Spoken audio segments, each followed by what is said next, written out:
वहाँ स्ट्रीम हो रहा है, देखिए।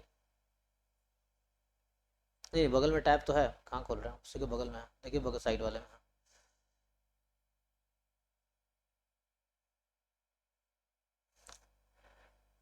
ठीक है जी, बताइए तो। आप खोलिए तो नहीं है अलजेब्रा। अब एक्चुअली अब मैं कैसे कराऊं, जो आपके डाउट्स होंगे वो तो कर चुकी है, तो कैसे कराऊं, क्योंकि आप पहले। नहीं सर, पहले क्लास में आपने जो किया था वो सारे डाउट्स मैं देख ली है, मैंने देख ली है। हम्म। तो जो डाउट्स उसने पूछे वो डाउट्स से हाँ, लेकिन उनके तो हो चुके हैं ना, तो कैसे होगा।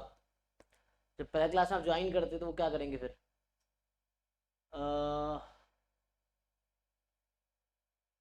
जैसे आने के अगर डाउट्स थोड़े हैं तो वो किसके डाउट्स। आने के अगर डाउट्स कम है तो वो पहले कर ले। नहीं मेरे आई नहीं, थिंक 9 के अराउंड। इसके डाउट्स कम नहीं होंगे, मुझे पता पूरा। हाँ जी, कितने डाउट्स है आपके। मेरे 9 या 10 क्वेश्चन होंगे। हाँ, क्योंकि इसके 88 क्वेश्चन में कम से कम 15-20 डाउट होंगे कम से कम। हाँ जी सैनी, 15-20 तो है ना। मैं क्या बोल तो मैं क्या ही बोलूंगा, आप तो बोलिए। नहीं, वही बोल रहा हूँ, 15-20 तो होंगे 88 में से ना कम से कम, या 50-60 है। तो देखिए सर, इतना नहीं है सर आपकी मतलब। तो काउंट किया तुमने। सर मेरी तरफ से मैं सारे क्वेश्चन किए हैं, लेकिन क्या है कि कुछ कुछ पीसेस में मुझे अटक है, तो वही मैं आपको। ठीक है, अभी तुम सीखोगे फिर वो दोबारा सॉल्व करना। Thing is learning. इंपॉर्टेंट ये नहीं कि मैं आपके सारे डाउट करवा दूं तो उससे आपके हो जाएंगे, इंपॉर्टेंट है लर्निंग। तो अगर आपने सच में वीडियो देखे हैं, जो जिस क्लास आपने मिस किया था, जब इनके डाउट करा रहे थे, अगर आपने वीडियो देखे होंगे तो बहुत सारे डाउट आपके ऑलरेडी क्लियर हो चुके होंगे, क्योंकि वो डाउट शायद आपके भी रहे होंगे, है ना, जो इनको कराए थे। बाकी भाई आप बाकी बचे हैं तो वो भी बहुत सारे क्वेश्चन आपके होंगे, तो पूरी क्लास इसमें चली जाएगी। तो अभी जो इनके डाउट्स हैं वो करो, उससे भी आपको बहुत सारे डाउट क्लियर हो जाएंगे। तो मैं ये पीडीएफ खोल देता हूँ, इससे देखो। नहीं नहीं, इन जो लीनियर जो क्वेश्चन एक्चुअली अलग दिखेगा ये, तो इन्होंने अच्छा भेजे हुए हैं, मतलब बाकी ये तो आगे प्रिंटेड है, ये तो हैंड रिटन इन्होंने भेजा है। ये इनके डाउट्स हैं ना। अच्छा बताइए, ट्राई करते हैं, बताइए तो इसमें क्या पूछना है। जैसे क्वाड्रेटिक फॉर्म बना हम्म। तो वो इतने ट्रेस के अकॉर्डिंग बनाई है, मुझे ये नहीं समझ आया कि क्वाड्रेटिक फॉर्म जो है ये 4+4 कैसे। तो अभी कोई सेट ऑफ मैट्रिसेस है 3x3 का, जहां पे ए ट्रांसपोज प्लस ए क्या है, belongs to. Real scalar matrix है रियल। क्या लिखा हुआ आ रहा है, मतलब क्या है ये। स्केलर मैट्रिक्स है सर रियल। अच्छा आर अच्छा, आर कोई नंबर है, ओके, आर इंटू आइडेंटिटी, अच्छा। तो मतलब ए ट्रांसपोज प्लस ए एक स्केलर मैट्रिक्स है, ओके। सो अब consider quadratic form defined as, इन्होंने डिफाइन किया अपने तरीके से, Q A transpose A square minus transpose A, मतलब सॉरी सॉरी, हाँ सॉरी, हाँ। तो trace of A whole square minus trace of A square. अच्छा, तो क्वेश्चन ये है, what is the signature of this quadratic form. Okay, तो signature का डेफिनेशन क्या है। सिग्नेचर सिंबल्स होते हैं, क्या कहते हैं जो कि आई आई माइनस प्रिंसिपल माइनस हाँ, प्रिंसिपल माइनस। उनका डिटरमिनेंट निकाल के जो सिंबल आएगा हाँ, उसका वो।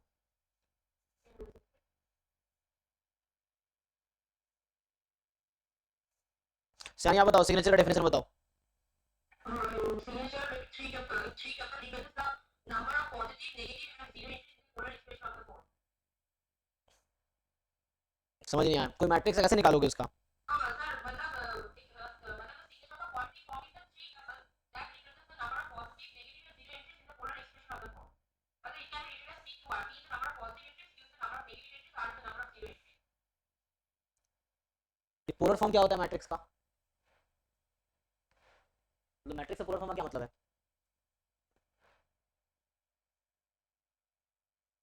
सर पोलर फॉर्म का मतलब साइंस का मतलब होता है कि Q is greater than 0, मतलब वो जो क्वाड्रेटिक फॉर्म है उसका Q एक होता है और उसका साइन डिफाइन करता है।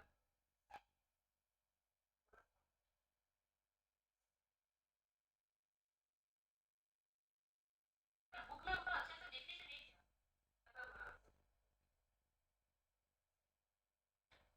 आप ये कहना चाह रहे हैं रितिका की सिग्नेचर जो होगा, जैसे मैं एक मैट्रिक्स लिख देता हूँ, मान लो है 1 2 3, मान लो 4, ठीक है।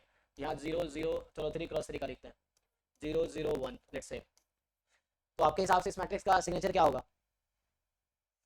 पहले तो हम 1 लेंगे positive, then 4 minus 5 it's negative, 4 - 6, 4 - 6 - 2, इसका डिटर्मिनेंट आ जाएगा So -1 है, -1 कैसे 4 माइनस 6 ना, अच्छा 6 हाँ। 6 ठीक है। और आगे फिर से -2 यार। हाँ नेक्स्ट उसका क्या आएगा पूरे का -2। हाँ। तो आपके हिसाब से इसका सिग्नेचर है प्लस माइनस माइनस। यहाँ पे क्या पूछना चाह रहा है, तो यहाँ पे अगर आप लिखोगे, यहाँ पे कोई एक ऐसा मैट्रिक्स कंस्ट्रक्ट करो आप अगर चाहो तो। इसने कहा है कि सेट ऑफ मैट्रिसेस है जो जिसका ए प्लस ए ट्रांसपोज तो हमेशा सिमेट्रिक मैट्रिक्स होती है, चाहे ए कोई भी स्क्वायर मैट्रिक्स हो, तो ये हमेशा सिमेट्रिक मैट्रिक्स होगी। और आपके पास स्केलर मैट्रिक्स है, सो हमेशा ये सिमेट्रिक मैट्रिक्स होगी। तो इसका मतलब ये diagonal A plus A transpose symmetric है एक्चुअली, लेकिन ये पर्टिकुलरली यहाँ पे आपका आर टाइम आई है। सो मुझे ऐसे दिक्कत आ रही थी क्वाड्रेटिक फॉर्म में बोला है कि कोई इक्वेशन बनाएंगे हम x y z की। हाँ वैसे भी कर सकते हो आप। सर एक सर मतलब मेरा क्वेश्चन का एक क्वेश्चन है सर, मतलब वो सिग्नेचर है सर, सिग्नेचर एक्चुअली है क्या, मतलब ज़्यादा समझ नहीं आ रहा है। अभी तो बता दो सिग्नेचर कैसे निकालना। अभी आप जो बता रहे थे वो क्या बता रहे थे? सर वो तो मैं डेफिनेशन देख के बता देती थी, मुझे पता नहीं है कि वो सिग्नेचर होता है एग्जैक्टली क्या है। अभी तो बताया जो प्रिंसिपल माइनस है उसके साइन को अभी देख लो, सिग्नेचर चाहिए तो साइन क्या है वो चेक करना है, वो देखना है। ठीक है, पॉजिटिव है नेगेटिव है या जीरो है, प्रिंसिपल माइनस के जो वैल्यूज निकालो। तो यहाँ एक मैट्रिक्स ले लो आप, 3x3 का कोई मैट्रिक्स कंस्ट्रक्ट करो यहाँ पे, जहाँ पे वैसा हो जाए, कोई 3x3 का मैट्रिक्स कंस्ट्रक्ट करो, हो जाना चाहिए।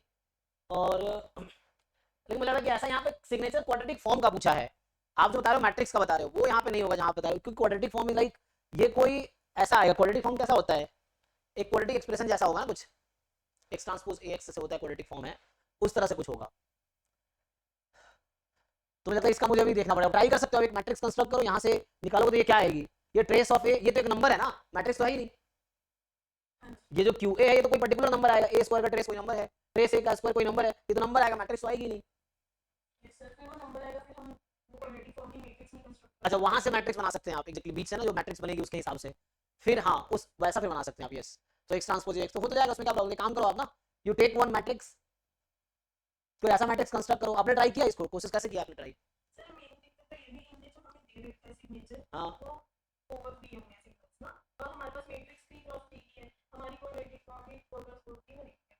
नहीं, जब आप ट्रेस ए निकालोगे कितने वेरिएबल आएगा यहाँ पे, जो आपके पास ए मैट्रिक्स में कितने एलिमेंट होंगे, 9 एलिमेंट्स होंगे ना टोटल।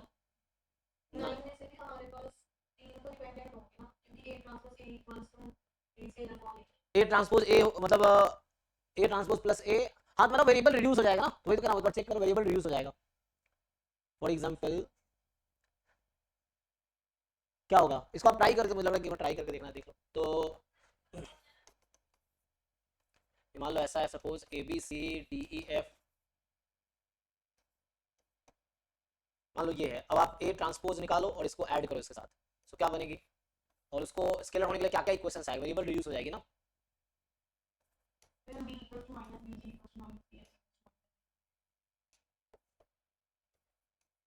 ये हो गया। और जब आप a प्लस ए ट्रांसपोज निकाल रहे होंगे, जब आप a प्लस ए ट्रांसपोज निकालेंगे तो क्या आ जाएगा, सो यहाँ से यहाँ तो 2a डायगोनल तो सेम रहता है ना, बाकी चेंज होंगे यहाँ पे। सो b प्लस डी, फिर यहाँ g प्लस सी, यहाँ पे d प्लस बी है ना, f plus H, g plus C, and then यहाँ हो गया h प्लस f। अब ये आप कह रहे हो स्केलर मैट्रिक्स होनी चाहिए, तो इसका क्या मतलब है, ये जीरो हो जाएगा, ये भी zero, zero zero zero zero. ठीक, तो एक तो a बराबर r बाई 2 हो जाएगी, e बराबर r बाई 2 हो गई, और i बराबर r बाई 2 हो गई, ri दे रखा है तो अगर वैसा है तो। और उसके बाद सॉर्ट करोगे आप तो b is equal to minus D, g is equal to minus C, h is equal to minus F. तो बताओ अभी 9 अननोन से अब कितने अननोन रह जाएंगे, ठीक है ना, 1 2 3 4 रह गए ना अब 4, तो 4 प्लस 4 की वहां मैट्रिक्स नहीं निकल आ जाएगी,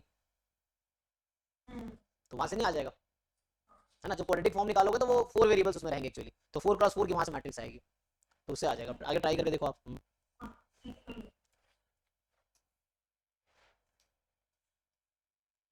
कह रहा है A be M cross N matrix such that कि, है ना, तो ये बोल रहा है कि A be N cross N matrix such that क्या है, first R rows of A R, first R row linearly independent है एंड इंडिपेंडेंट है, where R less than M है, एस लेस देन एन है, which of the following statement are true। तो अगर are rose independent है उस matrix के, first R रो independent है, एक कोई एम क्रॉस एन की मैट्रिक्स एग्जांपल के थ्रू भी किया जा सकता है इस तरह क्वेश्चंस। सो एक कोई मैट्रिक्स है आपके पास एम क्रॉस एन की जिसके फर्स्ट आर रो इंडिपेंडेंट है और फर्स्ट एस कॉलम इंडिपेंडेंट है, तो आप रैंक का डेफिनेशन जानते हो कि नंबर ऑफ लिनियरली इंडिपेंडेंट रो या number of linearly independent column. तो रैंक एटलीस्ट आर होंगी और कॉलम एटलीस्ट सॉरी मतलब जो रो रैंक है वो एटलीस्ट आर होंगी और कॉलम रैंक एटलीस्ट एस होगी। सो रैंक एक्चुअल क्या होगा, इसने बस ये ना फर्स्ट आर कॉलम है फर्स्ट एस, क्या पता उसके बाद भी कोई इंडिपेंडेंट हो, ऐसा भी तो हो सकता है, इसने गारंटी तो बस फर्स्ट वाली फर्स्ट आर फर्स्ट एस की दी है, ये चीज है। ठीक है आगे देखते हैं क्या कह रहा है। सो rank of A is at least maximum of R comma S, maximum R S तो नहीं होगा। अब मैं तुम्हें एग्जांपल दूं, मान लो ऐसा एग्जांपल लेता हूं कि at least R sorry exactly R number of row independent है, बाकी सारे रो डिपेंडेंट है, ठीक, और एग्जैक्टली एस इंडिपेंडेंट है और बाकी क्या बोलूं उसको मैं डिपेंडेंट है, तो मतलब आर और एस में क्या रिलेशन हो जाएगा। तो इसको यही थी मैंने एग्जांपल, तो मतलब एटलीस्ट मैक्स वाला मैक्स में सूटेबल लग रहा था ना, क्योंकि हम लोग मिनिमम की तरफ जाते हैं। हाँ हमें डिपेंडेंस देखनी है। हाँ लेकिन हमने ये ऑप्शन करेक्ट किया होगा। नहीं मैं ये पूछ रहा हूँ आपसे, समझिए, क्योंकि तो रैंक जो होगी ना वो क्या होगी, आर एस की क्या होनी चाहिए। चलो एग्जांपल बना के दिखा देता हूँ इसका।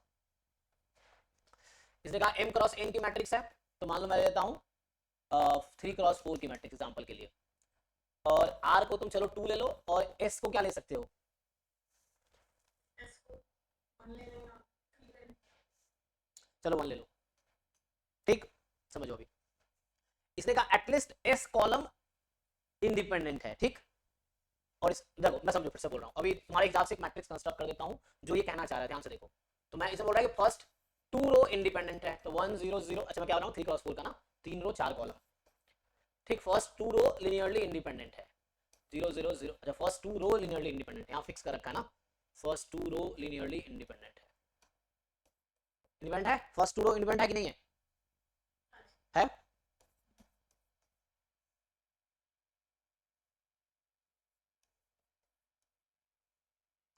अभी समझो मैं कहना क्या चाह रहा हूँ कि या इसको भी 0 ले ले, इसको 0 ले लो।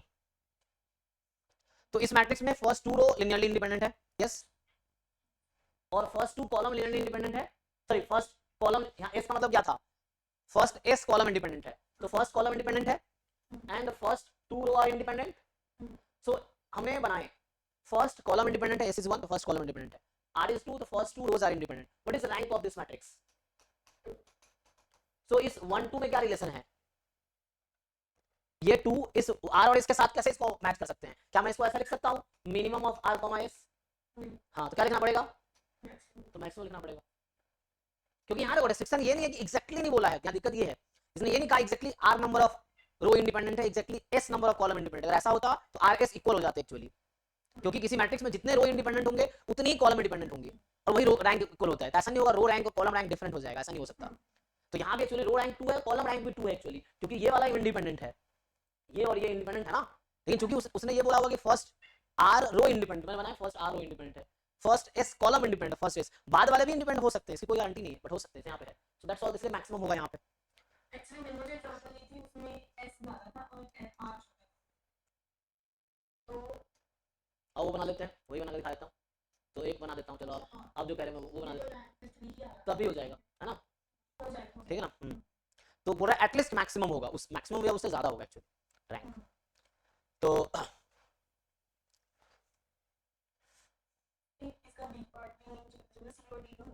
भी कह रहा है कि द सब matrix formed by first R rows and first S columns of A has, क्या बोल रहा है, has rank minimum R S. अब जरा समझो, अब इसी एग्जांपल, यस व्हाई नॉट, हाँ, सो आप यही एग्जांपल का स्टार्ट कर लो कि इसने कहा है पहले आर रो और क्या क्वेश्चन बोला है, matrix by first R row and first S column से जो मैट्रिक्स बन रही है, इसकी रैंक कितनी है? जो व्हाइट कलर से मैंने वो किया, इसकी रैंक कितनी है?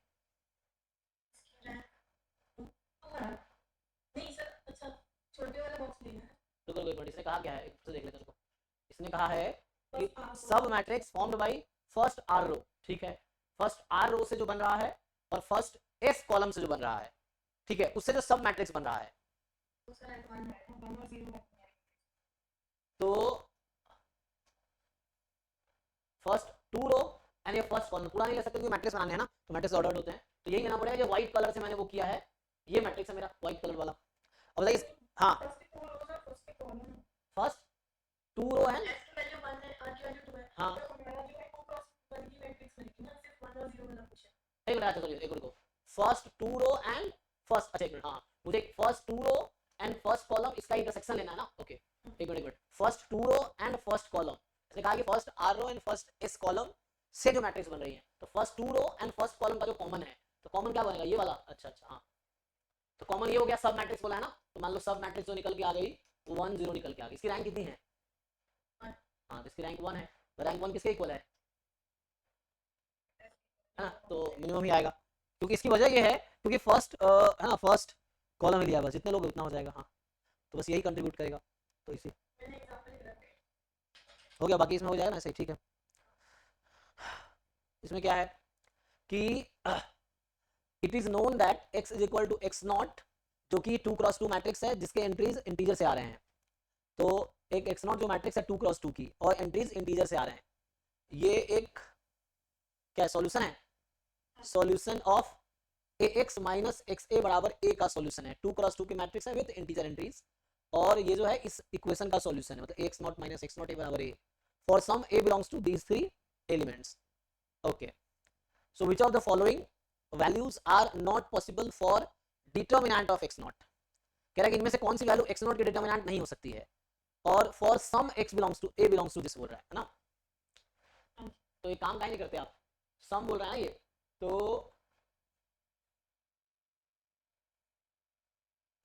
अगर मान लो मैं a के प्लेस पे ये लेता हूं तो क्या सिचुएशन आती है, a की जगह मैं ये मैट्रिक्स रख दूं तो क्या होगी,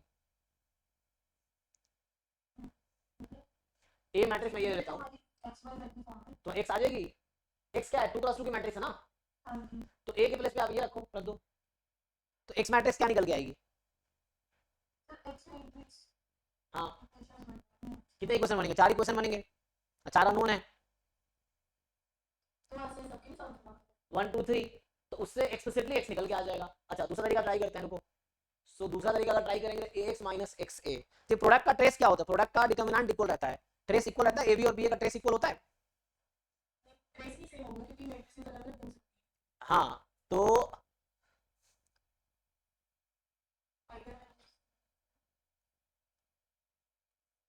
बता सोच के ab और ba में क्या रिलेशन है,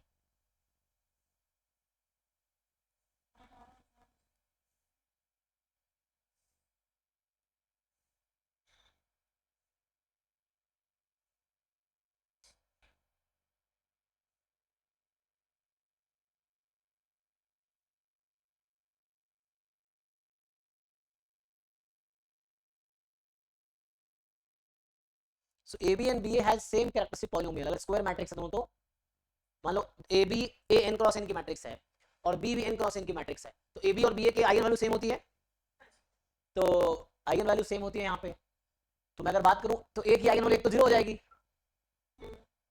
सो a की आइगन वैल्यू 0 हो जाएगी, तो डिटर्मिनेंट क्या हो जाएगी उसकी, 0 हो जाएगी, तो अगर मैं डिटर्मिनेंट ऑपरेट कर दूं यहाँ पे, तो ax माइनस xa का डिटर्मिनेंट a भी 2 क्रॉस 2 की मैट्रिक्स है, तो ये 0 के इक्वल हो जाएगी,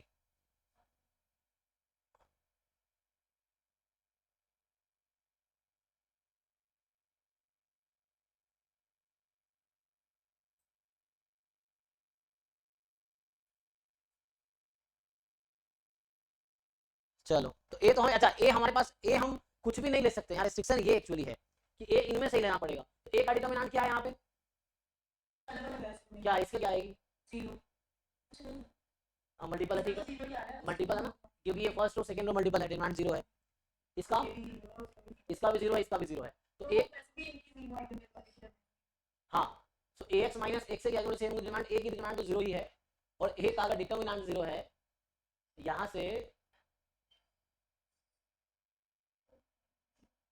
मैंने मतलब कि आइगन वैल्यूज वगैरह भी सोचा था करने का, पर भी कर सकते हो आप, लेकिन उसके लिए आइगन वैल्यू ए का पता है ना आपको, वो जीरो होगा ना, जीरो कर देगा एक या एक।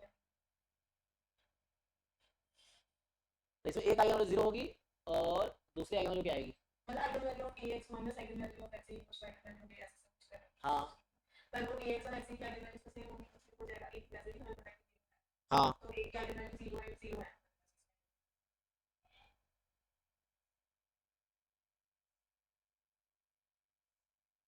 ए बी और बी ए का ट्रेस इक्वल होता है, हाँ है ना? हाँ कैरेक्टरिस्टिक पॉलिनोमियल सेम है तो आइगन वैल्यूज भी सेम है। तो ट्रेस भी सेम है। फिर trace of A minus B क्या होता है? Trace of image trace trace of A minus trace of B. तो अगर मैं ट्रेस के हिसाब से सोचने की कोशिश करूं तो trace of A X minus trace of X A बराबर ट्रेस ऑफ ए। ए का ट्रेस तो सब में क्या है? अच्छा यहाँ पे 0 है, यहाँ पे 0 है और यहाँ पे 2 है, ठीक है कोई बात नहीं। तो ट्रेस ऑफ ए एक्स यहाँ से आ रहा है, दोनों इक्वल हो जाएगा, तो ए का ट्रेस हमेशा 0 होगा, फिर तो यहाँ पे नहीं 0 होना चाहिए। ए एक्स और एक्स ए का ट्रेस हमेशा इक्वल है, तो ए का ट्रेस हमेशा 0 होना चाहिए, क्योंकि ए एक्स और एक्स का ट्रेस 0 है, लेकिन यहाँ पे ट्रेस 0 नहीं है। तो इसका मतलब कि हम सिर्फ a का फर्स्ट वैल्यू ए का a की फर्स्ट वैल्यू फिक्स कर सकते हैं। हाँ वही बोल रहा हूँ, ट्रेस एक्स में लगा रहा हूँ मैं, मान लो ट्रेस दोनों तरफ ऑपरेट किया तो ट्रेस ए एक्स माइनस ट्रेस एक्स ए सब स्क्वायर में बराबर ट्रेस ए बी और ट्रेस बी ए सेम है, तो 0 हो गई, तो ए का ट्रेस क्या होगा? 0 होगा। और इसमें यहाँ ध्यान दो, यहाँ क्या लिखा है? फॉर, वरना फॉर ऑल लिखा होता, तो यहाँ फॉर सम का मतलब हो सकता है कि एक ही सेटिस्फाई कर रहा हो, not all. For some X belongs to R, for some is like there exist, ये जो फॉर सम वर्ड है ये इसका देयर एग्जिस्ट जैसा है एक्चुअली, तो यहाँ मतलब है देयर एग्जिस्ट। सो इसमें सिर्फ यही वाला मैट्रिक्स वैलिड है, बाकी मैट्रिक्स वैलिड नहीं है। सो ए आपने पता कर लिया, तो ए जो होगा यही होगा, और अगर ए यही होगा तो इसके केस में देखो बोल रहा है कौन सा possible which of the following values are not possible for determinant of X not. तो एक्स नॉट के लिए एक्स निकाल लो, ए पुट करके, एक ही तो पुट करना है आपको, ये पुट करो क्या होता है, ए की जगह पुट कर दो एक्स मान लो एबीसीडी, एक्स मैट्रिक्स मान लो एबीसीडी, ठीक है, एबीसीडी 4 एलिमेंट है। सॉल्व करोगे ये भी 2+2 मैट्रिक्स, ये भी 2+2, कंपेयर करोगे 4 इक्वेशंस 4 वेरिएबल है, तो सॉल्व करके आपका एबीसीडी निकल के आ जाएगा इजीली, उससे एक्स मैट्रिक्स मिल जाएगी। एक्स मैट्रिक्स से निकालो डिटरमिनेंट क्या होता है। तो वैसे चलो हम निकाल के देखते trace of x minus trace of X A equal है बराबर ट्रेस ए के, ओके, तो एक्स इसके सॉल्यूशन है, एक्स और एक्स ए का ट्रेस तो 0 होगा, तो यहाँ पर मतलब यहाँ फिर पता है यहाँ पे क्या हो सकता है, यहाँ पे 0 मैट्रिक्स, अगर ये ए रखेंगे ना तो एक पॉसिबिलिटी है, तो अगर एक्स 0 मैट्रिक्स हो गया तो, अच्छा 0 मैट्रिक्स हो गया तो 0 0 हो जाएगी ए 0 मैट्रिक्स, सच्चाई नहीं करेगी फिर तो, तरीके बहुत सारे हमारे पास। ए के बारे में कुछ बोला था, ए में डिटरमिनेंट यहाँ पे 0 यहाँ पे नॉन 0 है ना, मतलब भाई सिंपलीफाई कर सकता हूँ चाहो तो आप इसमें, कि हम लोग क्या कर सकते हैं, इक्वेशन बनानी है, पर ये 4 की जगह 3 इक्वेशन में लिखेंगे। कैसे? जो वो सॉल्व करके हमारे पास इक्वेशन आई है वो आई है z + y = 1। अगर मैंने x मैट्रिक्स जो है x y हाँ कोई बात x नहीं, y z w ऐसे, ठीक है। तो फिर हमारे पास इक्वेशन आई है z + y = 1, फिर आई है 2y + w - x = 1, और फिर आई है x + 2z - w। तो इक्वेशन ऑफ y + z = 1। ठीक है कोई बात नहीं, तो तीन को यूज करो, एक वेरिएबल आएगा, मतलब एक्स ऐसे इनफिनिटली में नहीं हो सकता है, तो एक्स इज नॉट यूनिक, हो सकता है यहाँ पे एक्स यूनिक ना हो, तो वो एक्स क्या बन के आया आपका, एक्स मैट्रिक्स क्या बन के आया, हाँ उसको करो एक बार, तो एक्स में एक वेरिएबल बचा रहेगा, जैसे आप कह रहे हो 3 इक्वेशन आई है तो 3 वेरिएबल को कम कर देगा वो, तो एक वेरिएबल रहेगा उसमें, कोई बात नहीं, उसके हिसाब से डिटरमिनेंट निकालो, फिर देखो क्या हो सकता है डिटरमिनेंट। ये तो पूछा इसमें कौन सा नहीं हो सकता है, तो कौन सा, हमें ऑप्शंस में से चूज करना है ना, इनमें से कौन सी करना हाँ इनमें से ही पूछना है कौन सा नहीं हो सकती डिटरमिनेंट, उसकी गारंटी क्या है, तो क्या क्या हो सकती है उसके हिसाब से डिसाइड होगा। करके देखो, तो कल भी क्लास है, तब पूछ सकते हो, ट्राई करके आओ पहले, ये है जो क्वेश्चन, बस ऐसे पहले भी ट्राई करके आओ, जैसे मैंने हिंट दिया फिर ट्राई करो, हो जाने चाहिए, उसके बाद है ना बाद में 1-2 बार और सॉल्व करके देख लो, नहीं तो ऐसा लगेगा हो गया है लेकिन एग्जाम में फिर फंस जाओगे या बाद में नहीं होगा, सो इमीडिएटली 2-3 बार सॉल्व करो। है मुझे। अच्छा अब ये जो एक बार इक्वेशंस लिखो क्या, हाँ बताओ, z + y = हमारी x मैट्रिक्स मैंने लिखी x y z, तो ये लो x y z, तो z + y = 1, और दूसरी इक्वेशन बनी है 2y + w - x = 1 - x = 1,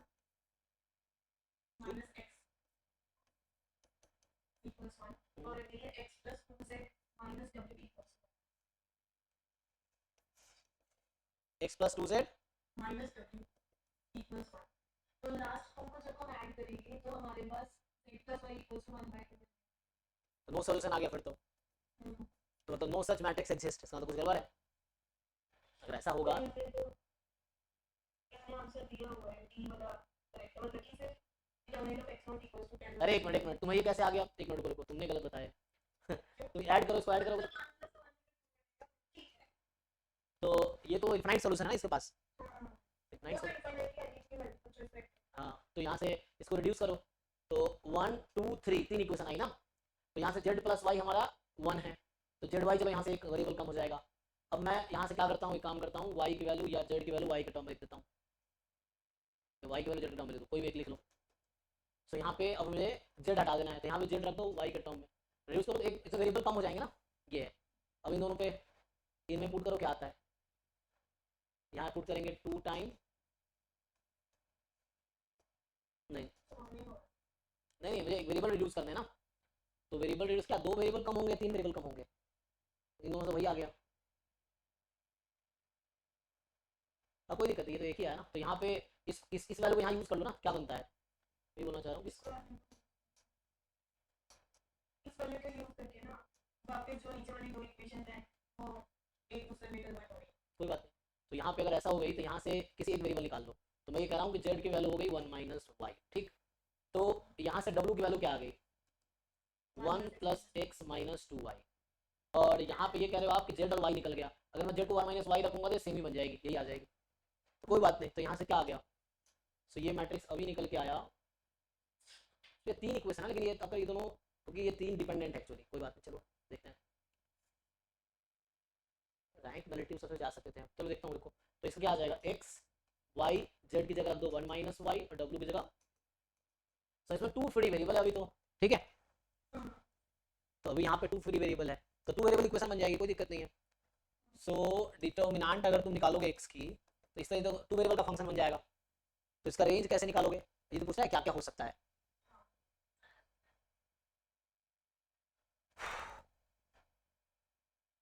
एक तो ध्यान तुम्हें रखना है कि x0 की सारी वैल्यूज क्या है, इंटीजर ये है, और ax माइनस ax बराबर a प्लस एक्स ए, या xa बराबर ax माइनस a इन्वर्टिबल है, जरूरी नहीं क्योंकि a इन्वर्टिबल इन दोनों केसेस में है। यहाँ पे इन्वर्टिबल है ना, हाँ इन दोनों में इन्वर्टिबल है नहीं, ये डिटरमिनेंट इसका भी 0 है, इसका डिटरमिनेंट क्या है 2 है,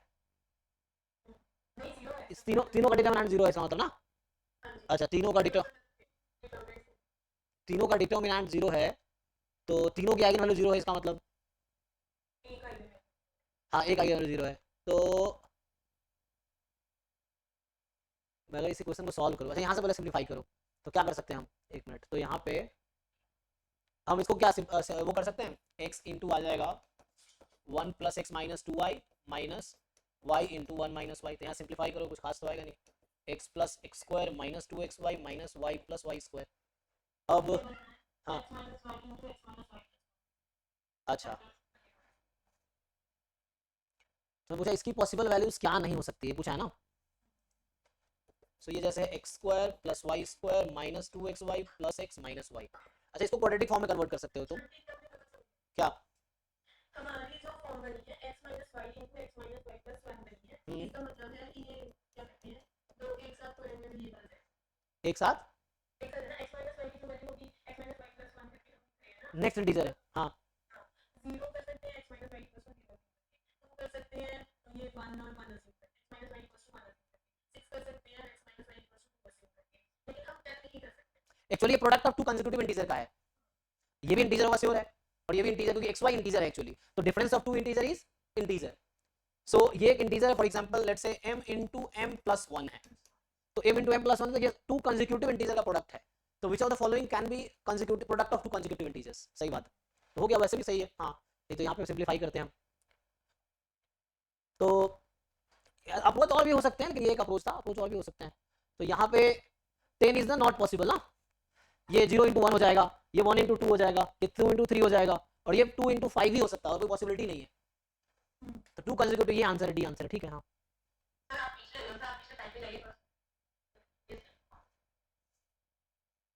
आपने इसको क्या किया, मतलब x को एक के साथ क्या मल्टीप्लाई किया इसको, मतलब हमने कुछ मल्टीप्लाई नहीं किया, हमने डिटरमिनेंट निकाला, ये मेरा एक्स मैट्रिक्स आया हुआ है, इसका डिटरमिनेंट निकालना आता है आपको, इसका डिटरमिनेंट निकाला, फिर इसको इन्होंने फैक्टराइज किया तो ये फैक्टर आ गया, इसको उसका जो एक से माइनस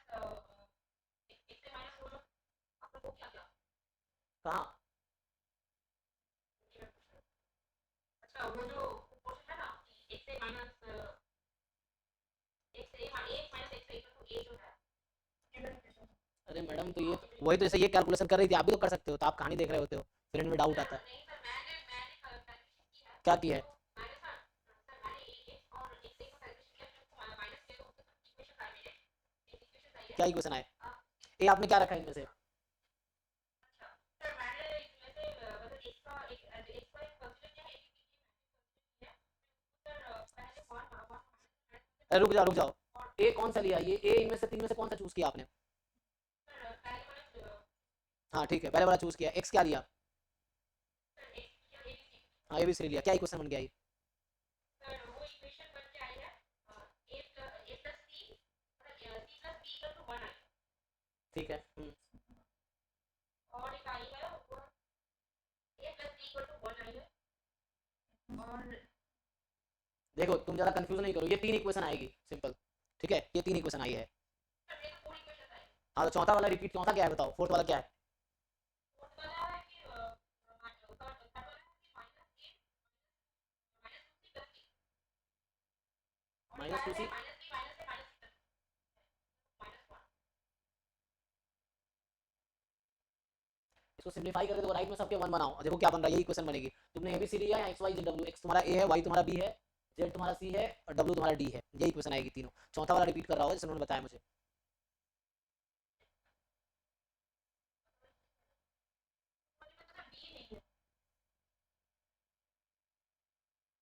हाँ तो यहाँ बी यहाँ भी नहीं है। अरे बी यहाँ भी तो नहीं है, बी फोर्थ वाले में, ये तो है फोर्थ, बी नहीं है इसमें इक्वेशन में। अरे कुछ भी है, तुम कैलकुलेशन आगे करो ना। मान लो इस तरह की इक्वेशन आई तो मैट्रिक्स को रिड्यूस करो, उसको ए बी के टर्म में लाओ, उसको जितने वेरिएबल कम कर सकते हो कम करो ना, और रिड्यूस करके डिटरमिनेंट निकालो। अच्छा पहले मैं निकाल दिया फिर अच्छा आपने आपको x minus y फिर वो डिटरमिनेंट कैसे निकाला डिटरमिनेंट कैसे निकालते हैं? नहीं अरे नहीं सर मैं क्या बोल रहा था मतलब ये डिटरमिनेंट टेन नहीं होगा ये कैसे मतलब गाइड कर रहे हैं ये डिटरमिनेंट निकाला गया है, इसको फैक्टराइज करोगे तो ये आएगी। अब ये x माइनस वाई एक इंटीजर है, x minus Y plus one क्या होगा? उसका जस्ट नेक्स्ट इंटीजर है। x minus y is m, यहाँ लिखा तो है x माइनस वाई, मान लो m है तो m into m plus one है। क्या मैं 10 को ऐसा लिख सकता हूँ m into m plus one? 10 के फैक्टर्स क्या क्या हो सकते हैं? इनके फैक्टर्स हो सकते हैं आई नहीं तो हम्म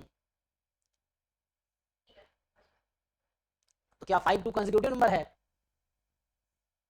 इसमें ये मान लो m है, अगला m प्लस वन है, ये 2 कंसेक्यूटिव नंबर का प्रोडक्ट है। अच्छा ठीक है सर मेरे लिए सर इस क्वेश्चन से मैंने डाउट पहले तुम सीखो, जो बता रहा हूँ उसको सीखो। ये भी तुम्हारा डाउट, जो डाउट अभी चल रहा है ये भी आपके डाउट ही होंगे। ये जो मैं बता रहा हूँ, ये जो चल रहा है, ये सब आपके डाउट ही होंगे। अगर नहीं है तो आप मुझे बताओ। हाँ तो द थिंग इज, देखो मैं एक ट्रूथ बताता हूँ। जैसे क्या है, आपका लेवल मान लो 15% है, या चलो मान लो आपका 50% है, और किसी बच्चे का लेवल 80% है, तो उस बच्चे का जो 20% डाउट है वो आपके 20% डाउट होंगे। तो उस 20% को आप सीखो, और जो 20% जो आप सीखोगे वो आप अपने, मैं समझना क्या बोल रहा हूँ, मान लो आपका नॉलेज 50% है तो आपको 50% सीखने की जरूरत है। किसी बच्चा 80% तक पहुंच चुका है तो उसको 20% सीखने की जरूरत है।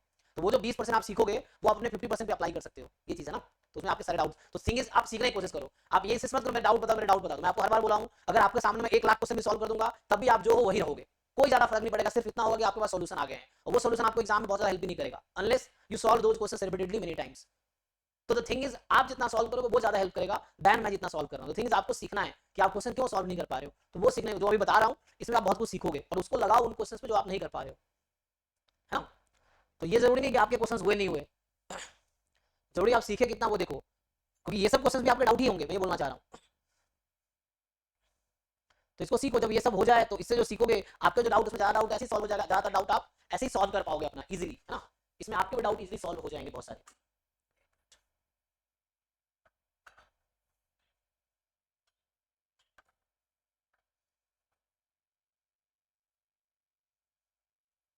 वर्टिकल ना तो चला गया, तो हाँ ठीक है, चलिए तो आगे करते हैं। तो ये वाला क्वेश्चन क्या कह रहा है कि for a positive integer n more than equal to 2, ठीक है। m and r denote the vector space of n cross n matrices with entries in r which are the following statement are true. तो क्या बोल रहा है, एक positive integer n है, positive integer मतलब नेचुरल नंबर है, तो एक पॉजिटिव इंटीजर n है जिसकी वैल्यू 2 या 2 से ज्यादा है, ठीक। और m and r हमें पता ही है n क्रॉस n मैट्रिक्स का वेक्टर स्पेस है। सो कौन सा स्टेटमेंट ट्रू है, the vector space m and r can, हाँ कोई शेयर सर कौन सा ईयर का है ये? 2022 अच्छा ठीक है। सो तो क्या यहाँ पे करना है अभी आपको देखना,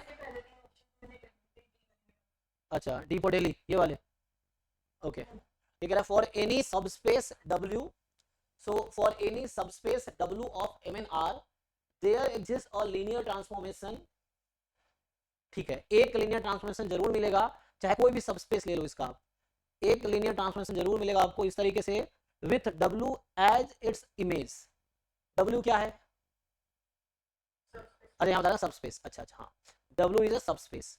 so for any subspace W of M and R, आप कोई भी एक सबस्पेस ले लो W का, कोई भी सबस्पेस, ठीक है। तो कहना चाह रहा है कि एक लीनियर ट्रांसफॉर्मेशन मिल जाएगा, तो देयर एग्जिस्ट बोल रहा है ना ये, फॉर ऑल तो कह नहीं रहा है। सो देयर एग्जिस्ट का मतलब क्या होता है, एक ढूंढना है आपको, तो आप कोई पर्टिकुलर बना लो, एक एग्जांपल ले लो, तो एक ऐसा लीनियर ट्रांसफॉर्मेशन मिल जाएगा जहां W को इमेज बना देंगे, W with W as its image. तुम W फिक्स करो और उसके करस्पॉन्डिंग एक लीनियर ट्रांसफॉर्मेशन ले लो।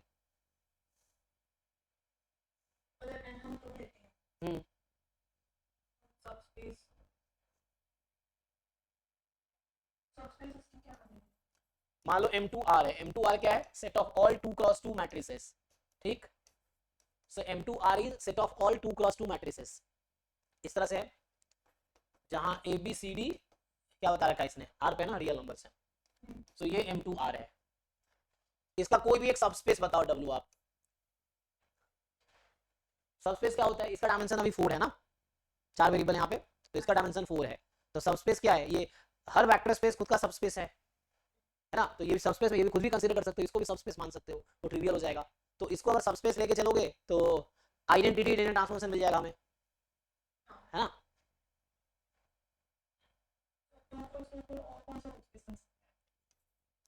मान लो ये ले लो A00A for example, A belongs to R, तो ये एक सबस्पेस है जिसका डायमेंशन क्या होगा, 1। हाँ तो बताओ इसका इमेज बनाना है, एक ऐसा लीनियर ट्रांसफॉर्मेशन बनाना है जिसमें ये इमेज हो जाए, इमेज होने का मतलब है 1001 बन जाए इमेज। सो ऐसा बना सकते हो आप, वो बनाना है मुझे, एक ऐसा लीनियर ट्रांसफॉर्मेशन बनाना है, जनरेट करना है जो कि क्या था, M2R था,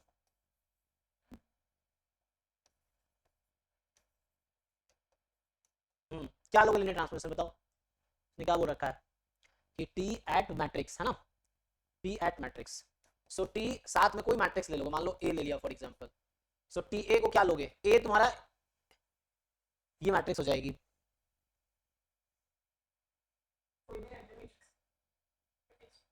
इसमें से कोई भी रैंडम मैट्रिक्स ले चलो, तो इमेज सेट वो बन जाए। ऐसा क्या कर सकते हैं, तो पहली बात तो ये क्वेश्चन हमें पहले इसको ट्रू दिखाना है कि फॉल्स दिखाना है, फॉल्स दिखाना counter false counter example try करेंगे, ट्रू है तो प्रूफ है ना, ट्रू है तो प्रूफ ट्राई करना पड़ेगा, ये है। सो अगर हम ट्रू दिखाने की कोशिश करेंगे,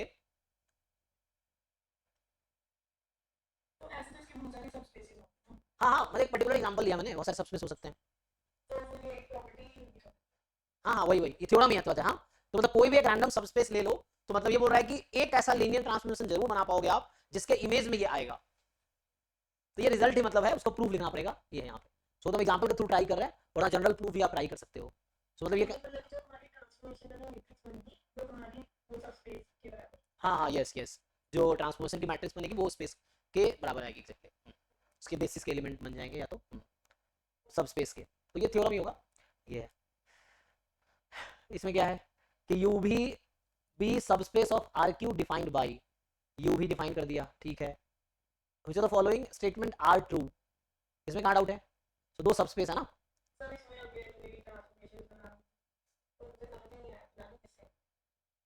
कह रहा तुमने हमें ये दे दिया है ना, अपनी कंडीशन दे दी, हाँ, फिर ऐसे ही नहीं दे दिया। हालांकि अगर वो थ्योरम आपको याद हो गया पिछले वाला थ्योरम, तो उससे तो ऐसे ही पता चलेगा। मान लो आरक्यू आपका वेक्टर स्पेस है, ठीक है, आरक्यू का यू भी क्या है, सब स्पेस है। तो थ्योरम कहता है कि हर सब स्पेस के लिए एक लीनियर ट्रांसफॉर्मेशन तो मिलेगा ही जिसका इमेज वो सब स्पेस होगा।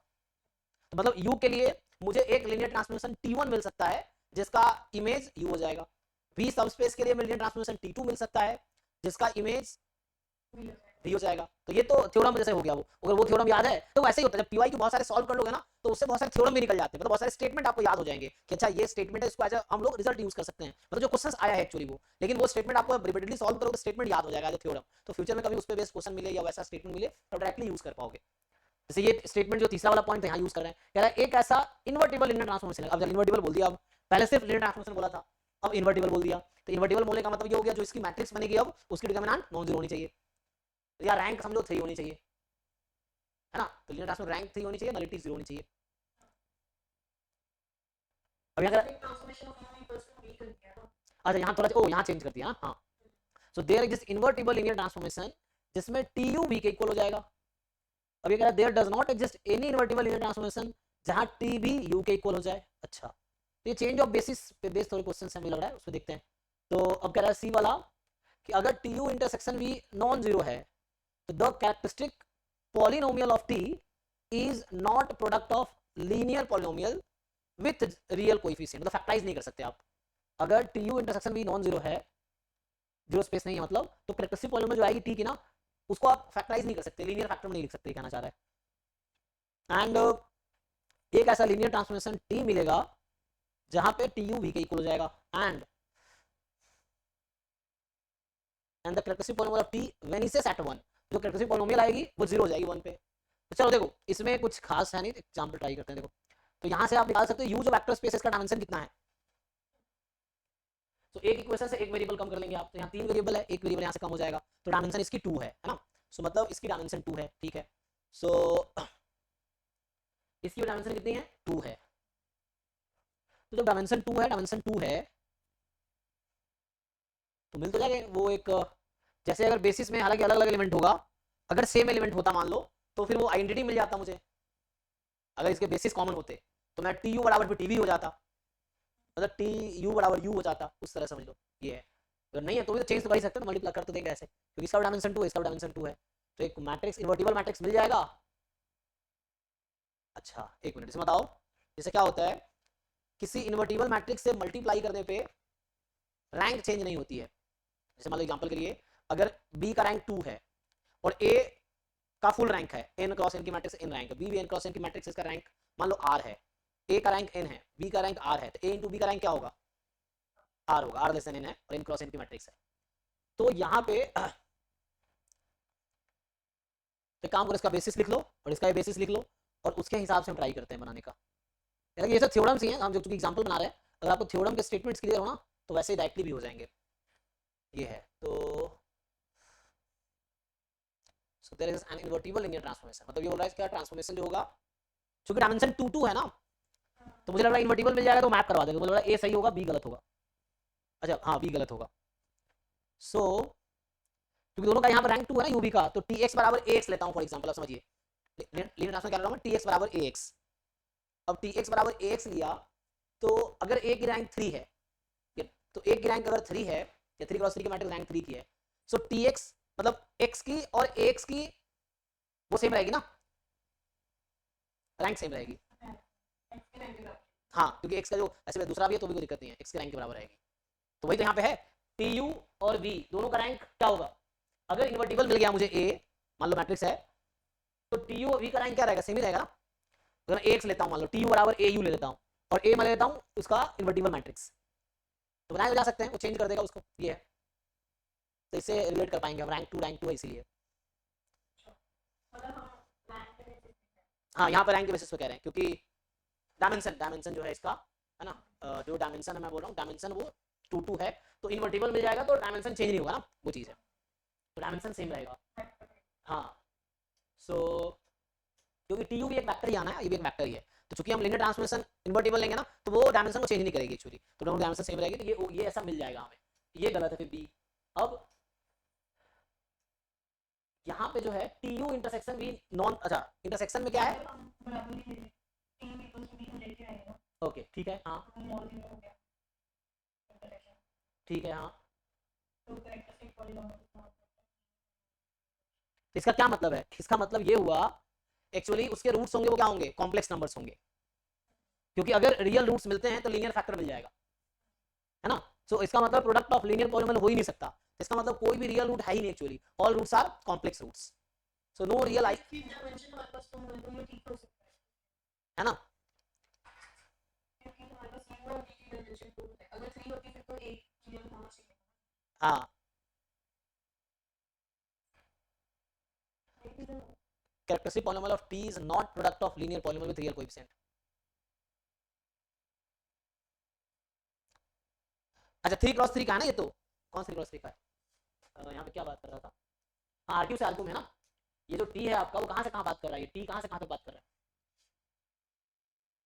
है, तो टी के करस्पॉन्डिंग जो मैट्रिक्स बनेगी वो किस ऑर्डर की बनेगी, 3 क्रॉस 3 की, और 3 क्रॉस 3 की बनेगी, 3 क्रॉस 3 के मैट्रिक्स के पास कितनी आइगन वैल्यू होंगी, 3 होंगी, और तीनों कॉम्प्लेक्स हो नहीं सकते, है ना, कम से कम एक तो रियल होगा, क्योंकि अगर 3 क्रॉस 3 की मैट्रिक्स है तो इसके पास एक रियल आइगन वैल्यू तो होगा ही, लेकिन हमारे पास जैसे डायमेंशन तो उसकी 2 है ना वेक्टर स्पेस की डायमेंशन 2 है, हाँ तो हमारे पास वेरिएबल्स भी तो 2 आए ना डायमेंशन 2 है तो फ्री वेरिएबल 2 है, तो नल स्पेस में एक एलिमेंट होगा ना उसका, फिर एक मिनट नल स्पेस की बात करेंगे, रैंक के बाद होता है इसमें नहीं, जो डायमेंशन है तो रैंक प्लस नलिटी वाला है, रैंक हम तो उसकी बात कर रहे हैं, हमने इन्वर्टिबल लिया था ना, तो रैंक तो 3 था नलिटी 0 था, ये जो इन्वर्टिबल बोल रहे हो आप लीनियर ट्रांसफॉर्मेशन क्या मतलब कहना चाह रहे हो, जो मैट्रिक्स हम बनेगी लीनियर ट्रांसफॉर्मेशन की वो रैंक 3 की होगी, उसकी नलिटी 0 होगी,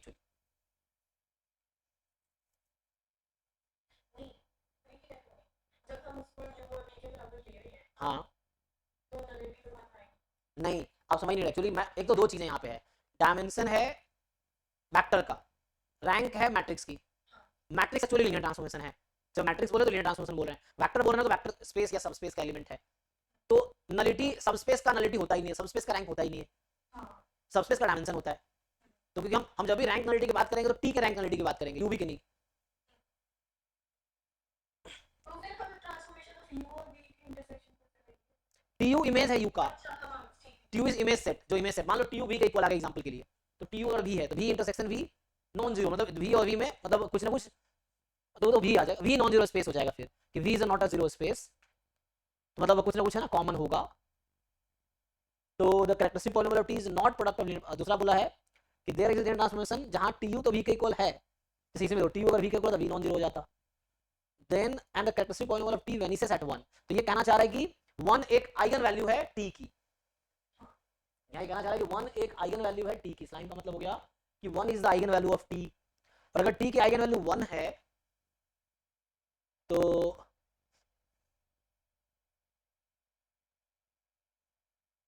so there exists a linear transformation T RQ से RQ में such that TU is equal to V and the characteristic polynomial of T vanishes at 1.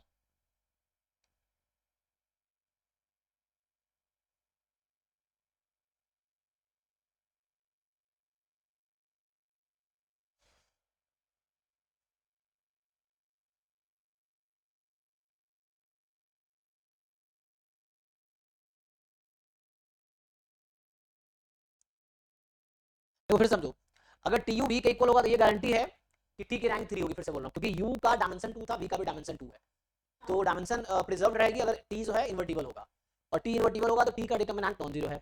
अब हम ये कैसे डिसाइड करेंगे कि 1 इसकी आइगन वैल्यू है, तो ए एक्स बराबर लैम्डा एक्स ना, ओके टी एक्स बराबर ए एक्स, हाँ तो A X is equal to lambda X, तो ए एक्स बराबर एक्स, क्या टी यू बराबर यू हो जाएगा तब ऐसा बोल सकते हैं आइगन वैल्यू 1 होना, तो फिर तो u होगा हाँ टी यू बराबर यू हो जाए तो एक आइगन वैल्यू 1 हो जाएगी, एक ऐसा लीनियर ट्रांसफॉर्मेशन मिल जाएगा मुझे जहां पर टी यू बराबर वी हो जाएगी, सो यू भी अगर इक्वल है तो वैसा तो मिल जाएगा, हालांकि इक्वल तो नहीं है लेकिन दोनों का डायमेंशन इक्वल है, एक्जेक्टली इक्वल तो नहीं है, ए एक्स और ए की characteristic polynomial of T vanishes at 1,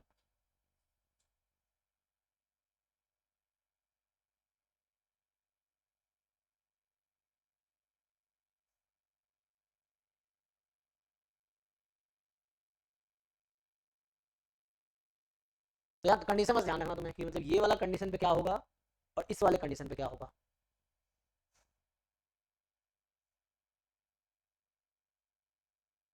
तो ये तो सी गलत लग रहा है मुझे। So सिर्फ B वाला बोलो। अच्छा, मतलब T U intersection V non zero, मतलब टी यू और वी में कुछ कॉमन है, टी यू और वी में कुछ कॉमन है, तो then the characteristic polynomial of t is not product of linear polynomial, मतलब characteristic polynomial factorizable नहीं है तो कॉम्प्लेक्स रूट्स आएंगे, हो जाएगा। ऐसा कैसे हो सकता है? यहाँ पे 3x3 का है ना, सो ये था पूछा गया है आपसे कौन सा ट्रू है, आर ट्रू, ओके। तो इसका एक इन्वर्टिबल मिल जाएगा, इन्वर्टिबल का मतलब है डिटरमिनेंट नॉन जीरो होगा, डिटरमिनेंट नॉन जीरो है तो, लेकिन टी तो यहाँ 3x3 की मैट्रिक्स है ना, क्वेश्चन ये है मेरा, जो टी है वो तो 3x3 का क्या है, मैट्रिक्स बनाएगी। जब 3x3 का मैट्रिक्स बनाएगी तो आइगन वैल्यू तीनों कॉम्प्लेक्स कैसे हो सकता है?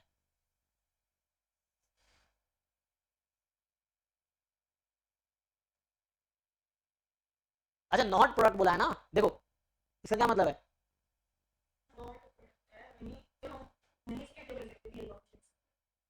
Not a product of, the product of बोलता तो ट्रू हो सकता था, लेकिन ना, अच्छा एक मिनट, इसमें ऐसा हो सकता है ना, एक्चुअली मुझे लगा ईच फैक्टर की बात कर रहा है, ओके ईच फैक्टर, तो ऐसा भी तो हो सकता है ना एक रियल और दो कॉम्प्लेक्स हो, तो उस केस में ईच फैक्टर लीनियर तो नहीं है, अगर हाँ ऐसा जरूरी नहीं है ना, हाँ लीनियर इंटू क्वाड्रेटिक बन जाएगी, तो लीनियर इंटू क्वाड्रेटिक बन जाएगी तो उसको नहीं बोल सकते लीनियर फैक्टर से प्रोडक्ट, ऐसा नहीं बोल सकते हम, क्योंकि तीनों लीनियर आएगा तभी ऐसा बोल सकते हैं कि हम लीनियर फैक्टर के प्रोडक्ट है ना। इसने बोला है कि not a product of linear polynomial with real coefficient, तो एक फैक्टर लीनियर हो सकता है लेकिन दूसरा फैक्टर जरूरी थोड़ी लीनियर होगा, तो दूसरा फैक्टर क्वाड्रेटिक आएगा एक्चुअली। तो इससे एक कंडीशन हो जाता है ये निकल के आएगी कि जो बाकी दो रूट्स हैं वो कॉम्प्लेक्स हैं, एक तो रियल होना ही है इसका, तो एक फैक्टर लीनियर होगा but not all factors are linear, that's why option 2 होगा फिर, कि दूसरा फैक्टर क्वाड्रेटिक आएगा, अगर दोनों कॉम्प्लेक्स रूट आ गए तो second factor is quadratic actually.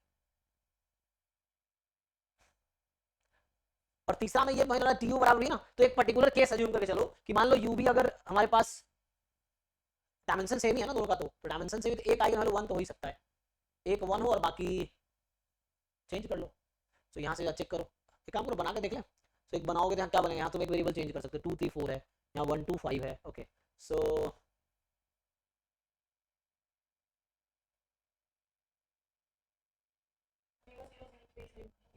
अरे ax बराबर लैम्डा एक्स, देखो मैं बोल रहा हूँ कि मान लो ये होगा जैसे टी यू बराबर ए यू होगा फॉर एग्जाम्पल, और ए यू बराबर भी है ना, सो ए की अगर आइगन वैल्यू, एक आइगन वैल्यू मान लो लैम्डा है ना, एक्स बराबर लैम्डा एक्स होता है ना, सो ए यू बराबर लैम्डा 1 यू हो जाएगा, दूसरा लैम्डा 2 यू, लैम्डा 3 यू, इस तरीके से ना, तीन आइगन वैल्यू है तो एक 1 हो और बाकी कॉम्प्लेक्स हो,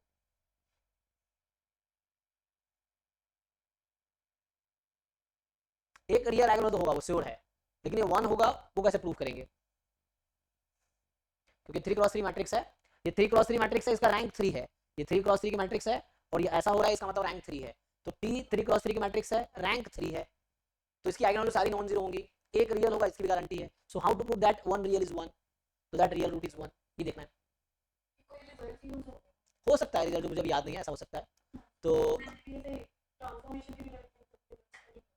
देखना पड़ेगा, जो एक्चुअली क्या है ना, ये लीनियर ट्रांसफॉर्मेशन जैम गेट दोनों से हटा रखा है, तो भी मेरा प्रैक्टिस भी नहीं हो रहा है, तो जैम गेट सिलेबस दोनों से हटा रखा है, वरना क्वेश्चन इतने आते रहते हैं, खुद ही रिवीजन होता रहता है, इसलिए मुझे बहुत टिक पे याद नहीं रिजल्ट बहुत सारे, बट इसका रिजल्ट कुछ होगा बट 1 आ जाएगा, और यहाँ चूंकि एक लीनियर एक क्वाड्रेटिक होगा इसलिए ये ऑप्शन 2 है फिर, और यहाँ एक तो 1 है, वो रियल एंट्री तो होंगी, यहाँ भी रियल एंट्री एक होंगी, तो इसलिए ट्रू है, बी तो इस कॉम्प्लीमेंट स्टेटमेंट ही है, ये भी एक दूसरे का कॉम्प्लीमेंट ही तो है, सो ये चीज़ है, तो ये मिल तो जाएगा, ठीक है इसको आगे देखते हैं, थोड़ा ट्राई करता हूँ 1 क्यों आ रहा है, बाकी पे आते हैं, सो क्लास 9:30 तक है ना, देखो इसमें क्या बोल रहा है कि V be the vector space of all polynomials in one variable of degree at most 10 with real coefficient, अच्छा V वेक्टर स्पेस है सारे पॉलिनोमियल का वन वेरिएबल में जिसका डिग्री ज्यादा 10 है, अगर W1 एक सबस्पेस है V का consisting of polynomials of degree at most 5, ठीक है, W2 सबस्पेस है V का consisting polynomial of degree polynomial such that sum of their coefficient is 0, अच्छा तो यहाँ बोल रहा है कि W ऐसा इसका सम ऑफ कोएफिशिएंट 0 है, W is the smallest subspace of V containing both W1 W2, ये कौन सा सबस्पेस होता है, smallest subspace containing both W1 and W2. Zero हो गया नहीं, कंटेनिंग W1 W2 ना, तो W1 intersection W2 smallest subspace है ना, कुछ नाम था, क्या बोलते हैं, smallest subspace of V containing both, मतलब W1 का भी सुपर सेट है, W2 का भी सुपर सेट है, वो कंटेन कर रहा है ना, मतलब W जो है, W1 is subset of W and W2 is also subset of W.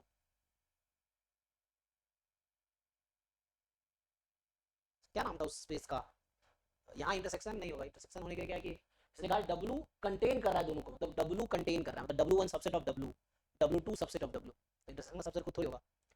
तो क्या बोलते हैं, डायरेक्ट प्रोडक्ट ऐसा कुछ बोलते थे, या क्या नाम था, smallest subspace containing two subspaces ना. तो पूछा क्या आपको, डायमेंशन W का क्या होगा, अच्छा W पे ही आ गया सीधा.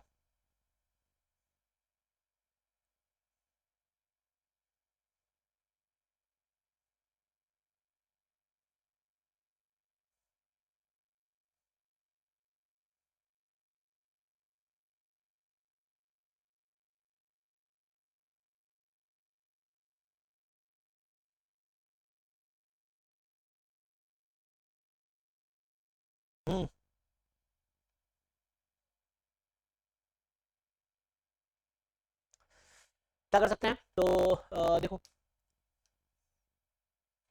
W और V को कंपेयर करो, चलो V और W को कंपेयर करो, W1 सबसेट W2 का, W1 है पॉलिनोमियल डिग्री एटमॉस 5 है, W2 अच्छा ये तो चेक कर ही सकते हो, थर्ड ऑप्शन बताओ तुम चेक करके. W1 का नहीं होगा सबसेट W2 क्योंकि जरूरी थोड़ी है कि जो हमारी पॉलिनोमियल बनेगी उसका सम ऑफ कोएफिशिएंट्स का 0 ही होगा. मतलब एक एग्जांपल काफी है गलत कहने के लिए.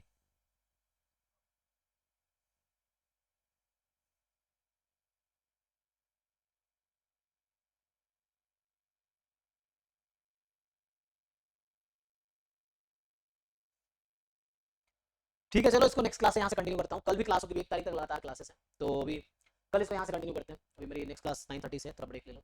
सो अभी इसको यहाँ हमने क्या हैंड रिटन वाला कर दिया, मतलब यहाँ तक कर दिया. सो यहाँ से कल डिस्कस करते हैं, हो तो जाएगा इतना बड़े, तो इसमें क्योंकि ये थर्ड तो आसान है दिखाना, फोर्थ वाला भी आसान है, क्योंकि तुम्हें या तो एग्जाम्पल बनाओ, कोशिश करो इसको डिस्कार्ड करने का. W तुम्हें सोचना पड़ेगा क्या है, W I think sum of subspace होगा या डायरेक्ट सम होता है, एक सम भी होता है, डायरेक्ट सम भी होता है, उससे हो जाएगा. बट देखते हैं इसको कल यहाँ से कंटिन्यू करता हूँ अभी. तो बाकी ये तुम ग्रुप में ही भेज सकते हो या सानी पटल्स भेज दो, सॉल्व कर लेगी, तो है ना. तो सॉल्व करो जो भी अभी PYQ के नेट के हैं, लीनियर अलजेब्रा, रियल एनालिसिस और स्टैटिस्टिक्स है ना. स्टैटिस्टिक्स मैं भी करवाऊंगा बाद में, होगा तो पहले वो करवा देंगे, जो रह जाएगा बाद में देखूंगा मैं क्या करवा सकता हूँ, तो वो भी है, पहले उनको जितना करवा पा रहे हैं उनको करने दो, अभी क्लासेस चलेगी एग्जाम तक, तो ठीक है. सो अभी इसको कंप्लीट करो, जितने लीनियर के और रियल के जो क्वेश्चंस हैं वो ट्राई करो, उसको कंप्लीट करो, और फिर हम लोग कभी कंटिन्यू चलेगा क्लास, तो अभी कल भी क्लास सेम टाइम पे 8 to 9:30 जो है वो चलेगा. अभी स्टॉप करता हूँ इस बैच को, ठीक है ना.